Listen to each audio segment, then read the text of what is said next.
মাত্র 4 কিলোমিটার রাস্তা পারাপার হতেই মানুষের কালঘাম ছোটে। রাস্তার অবস্থা বেহাল, গোটা রাস্তা জুড়ে খাদ খন্দে ভরা। রাস্তা এতটাই খারাপ যে সাইকেল বাইক আরোহী থেকে যাত্রী বোঝাই টোটো দুর্ঘটনার কবলে পড়ছে। এই বর্ষার সময় বিপদের সম্মুখীন হচ্ছে পথ চলতি মানুষ।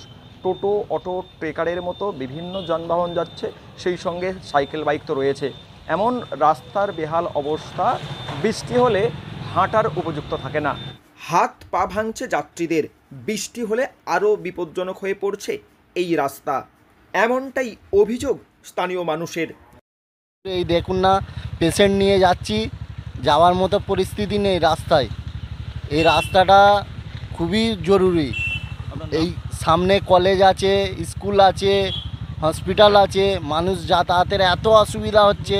এর জন্য তো মানুষ অনেক অসুবিধে পড়ছে, বিশেষ করে যারা রুগী আমাদের এইটা দিয়ে বুনশার থেকে যত হসপিটালে রুগী আসে, জগদলপুর হসপিটালে, সেই রুগীগুলো আসতে প্রবলেম হচ্ছে বা সাধারণ মানুষের যাতায়াতও প্রবলেম হচ্ছে।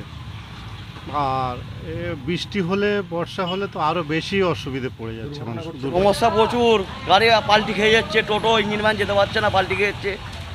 যে আমাদের গল্পটা হাসপাতাল মেন রাস্তায় আসতে পারছে না। এটা হয়ে গেল তোমার 3 বছর, কোনো রাস্তা কোনো কারোর চোখে পড়ছে না। হ্যাঁ, এই রাস্তা প্রায় বছরখানে রাস্তা খারাপ হয়ে আছে। লোকের যাতায়াত খারাপ, দেখতে পাচ্ছে না, রাস্তায় জল জমে যাচ্ছে। হ্যাঁ, গাড়ি ঘোড়া যাচ্ছে, উল্টে পাল্টে যাচ্ছে, রাস্তাঘাটে অ্যাক্সিডেন্ট হচ্ছে। বললো আমার নিজে ইঞ্জিন ভ্যান চালাই, ঠিক আছে, ইঞ্জিন ভ্যান আমি নিজে চালাই। এত রাস্তাটা জঘন্য হয়েছে, গাড়িটা বার করবো, সে বার করার সময় মানে আসতে ভালো লাগে না একদম। ওইটাতে ঘুরে ঘুরে আমাকে আসতে হয়। আপনার এখান থেকে অটো মুন্সিপাল অফিস এরকম ধরে হয়ে যাচ্ছে পুরো। টোটো উল্টে যাচ্ছে। এই কিছুদিন আগে একজনের টোটো উল্টে গিয়ে হাত ভেঙে গেছে জগৎবল্লভপুরের লোকের। এখানে কলেজ আছে, সুভারানী কলেজের ছাত্ররা যাচ্ছিল, টোটো উল্টে গিয়ে তার প্যাসেঞ্জারের হাত ভেঙে গেছে। মানে সবার খারাপ হয়ে যাচ্ছে মানে রাস্তার জন্য। আর মেন সমস্যা হচ্ছে যে দুর্ঘটনা ঘটে। আর আচ্ছা, বেশি সমস্যা হচ্ছে যে এই যে আমার গ্রামীণ হাসপাতাল আছে, এটার জন্য আরও সমস্যা। মানে এখন আমরা যেই থেকে দেখছি, ছোটোবেলা থেকে একই রাস্তার উন্নয়ন নেই এখানে। একই রাস্তা 1 মাস ঠিক চলে, বাদবাকি আবার খারাপ হয়ে যায়।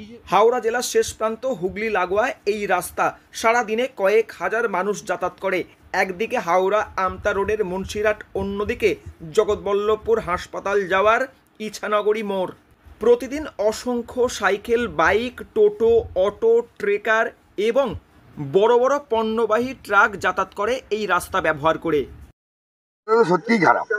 মানুষ যে বলছে খুবই অসুবিধার মধ্যে পড়ছে। আমাদের গোয়ালপাড়া হসপিটালে রোগীরা যাওয়ায় খুবই কষ্টকর, মানে ভাষা নেই কষ্টের। সাধারণ মানুষ কোনো গাড়ি ঘোড়া যেতে পারছে না, টোটোও যেতে পারছে না। আমাদের প্রিয় বিধায়ক এই রাস্তাটা অলরেডি উনি বিধানসভায় এমএলএ হওয়ার, এখানে আমাদের এমএলএ হওয়ার পরে 2বার রিপেয়ারিং করেছেন। কিন্তু দুঃখের বিষয়, হাওড়া হুগলির যত মাল এই জেলা থেকে ওই জেলায় যায়, বড় বড় লরি, 16 চাকা, 20 চাকা, 24 চাকা, 12 চাকা, সমস্ত গাড়ি যাওয়ার জন্য গর্ত হয়ে যাচ্ছে মুহূর্তের মধ্যে, 1-2 মাসের মধ্যে। আমরা বিধায়ক সাহেবকে বলেছি, উনি বলেছেন আমি এই রাস্তাটা যতক্ষণ না পিডব্লিউ হচ্ছে ততক্ষণ ভালোভাবে করা সম্ভব হচ্ছে না। সেই জন্য বিধানসভায় পাস হয়েছে এবং তার চরিত্র পরিবর্তন হওয়ার জন্য রাস্তার সময় লাগছে। আমাদের বিধায়ক সাহেব বলেছেন যে খুব তাড়াতাড়ি রিপেয়ারিং করে দেবো। মানুষের অসুবিধা হচ্ছে, উনি বলছেন আমার নজরে আছে, আমিও যাতায়াত করি, প্রতিদিনই উনি এখান দিয়ে যাতায়াত করেন, জগৎবল্লভপুরে ঘোরাঘুরি করেন। উনি জানেন খুব তাড়াতাড়ি হবে, আশা করছি।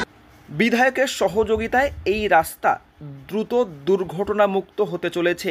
উপযুক্ত ব্যবস্থা গ্রহণ করে পিডব্লিউডির আওতায় এই রাস্তা নির্মাণের কথা জানালেন পঞ্চায়েত প্রধান।